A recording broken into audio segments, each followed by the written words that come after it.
Na kusalimu mahali popote ulipo mfuatiliaji wa channel ya Kwetu News 24 mahali popote unapoendelea kutufuata siku ya leo.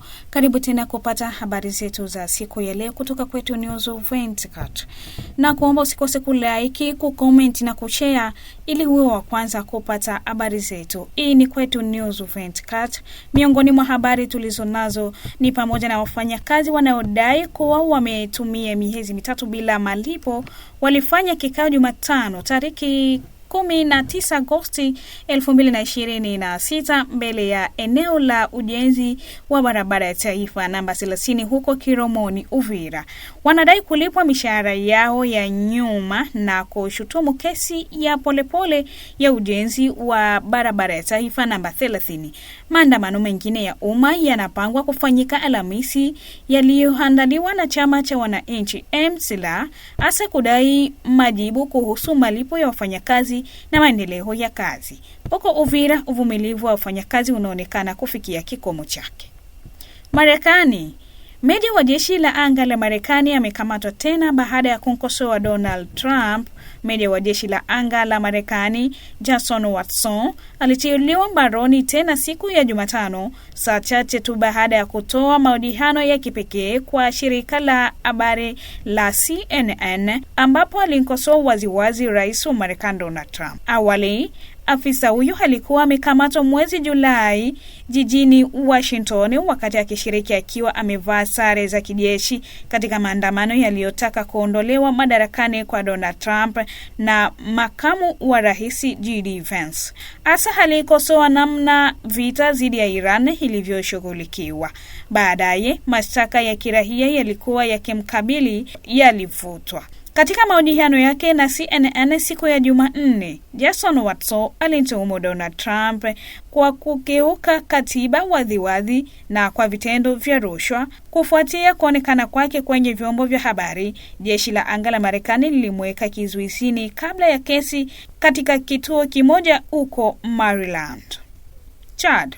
Baada ya kuondolewa kwa wanajeshi wa Ufaransa, N'Djamena yafungua njia ya kurudi kwao baada ya kusitisha makubaliano yake ya ulinzi na Paris na kudai kuondolewa kwa wanajeshi wa Ufaransa katika eneo lake. Chad imeripotiwa kuhitimisha kimya makubaliano mapya yaliyowaruhusu wanajeshi wa Ufaransa kurudi mchini.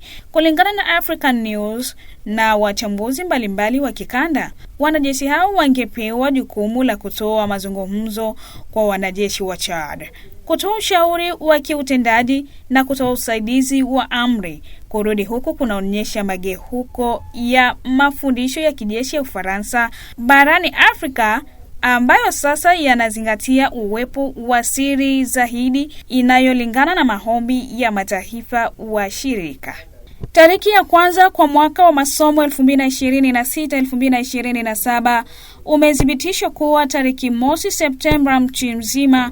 Wizara ya Elimu ya Taifa na Uraia mpya imetangaza kupitia taarifa kwa vyombo vya habari kuwa tariki ya kwanza kwa mwaka wa masomo 2026-2027 inabaki kuwa tariki 1 Septemba 2026. Nchi nzima. Uamuzi huu unawahusu wadau wote wa elimu wakiwemo wazazi, wanafunzi, walimu na wasimamizi wa shule.